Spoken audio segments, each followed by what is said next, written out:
Saying everybody, your boy Big Brando here, and everybody wants to know, is Plastisol heat transfers better than traditional screen printing?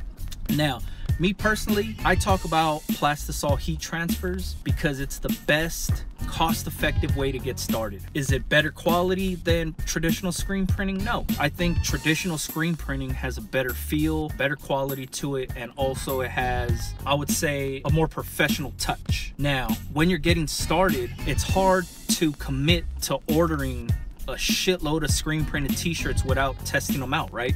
So that's why I talk about Plastisol transfers as a good way to get started, because there's no commitment. The only commitment is you investing in a heat press and you investing in transfers. But your tangible goods, your actual t-shirts, aren't printed, they're still blank. Your blank t-shirts are still blank and you press as you go. Now, people have been hitting me up and saying, like, you know, if Plastisol transfers are so good, why aren't all the big companies using them? You know, why are people still using screen printers? Because Plastisol transfers are for the startups. This is for anybody that wants to get started. I'm giving you guys an option to get started with. I'm not saying this is the best way to do things or the only way to do things. Plastisol transfers are good if you're just doing, you know, shirts from home. If you're printing in the hundreds, if you're doing like runs of like 300, 500, heat pressing 500 t-shirts would suck. That's when you would take it to a screen printer and mass produce the shit. But in order for you to get there to sell that much, you need to test the market out and make sure your designs will sell. Are you just gonna go straight to the screen printer and just say, give me 500 of this design? No, because then you're stuck with 500 t-shirts that are designed with something that you don't even know will sell yet. So that's where these Plastisol transfers come in to play, because now you could test the market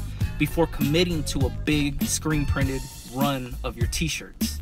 Hopefully this makes sense. The emails that I've been getting are fucking crazy. People get mad that like Quicksilver doesn't use Plastisol transfer, so why should they? And I just say, are you Quicksilver? Are you doing the same amount of volume as Quicksilver? No, you're just getting started out. You just have an idea. So that's why I say use Plastisol transfers if you're just starting out, because you could control your inventory, and on top of that, you could test out designs, see what works, see what doesn't work before you commit to putting in that big ass screen printed order, because you know you could sell the shit, right? So if you don't want to use Plastisol transfers and you just want to get your shit screen printed, go ahead. That's a good way to get started. That's a quality option. If you're worried about, you know, having a lot of inventory that you can't move, or you're limited on space, or you just don't want to commit to printing 48 to 100 t-shirts of one design, then use the Plastisol transfer route. It'll be a lot easier for you to do and manage, and it'll be an easy way for you to control your inventory, so you're not, you know, wasting money on designs that you don't know are going to sell yet. I say this all the time because the same people asking me about Plastisol transfers and screen printing also ask what size shirts should they buy. This is a good way to use Plastisol transfers, is you offer size small through 2X, if that's what your brand is doing. You don't know what the popular size is yet, so you don't have to commit and print on all your small shirts, all your medium shirts, all your XXX shirts. You could leave them blank until orders come in, and then you press them as they go, and then now you find out what's popular, what sizes you should buy more of, and what sizes you should buy less of. Perfect example of controlling your inventory and only stocking the blank shirt and then pressing them as you go with transfers. So hopefully this clears it up for some people. If you still want to get your shit screen printed and don't want to deal with a heat press or transfers, then be my guest and don't use it. I'm just giving you guys an option on how to get started. I'm not invested in Plastisol transfers. I'm not just talking about them because I make money off of that shit. I didn't invent Plastisol transfers.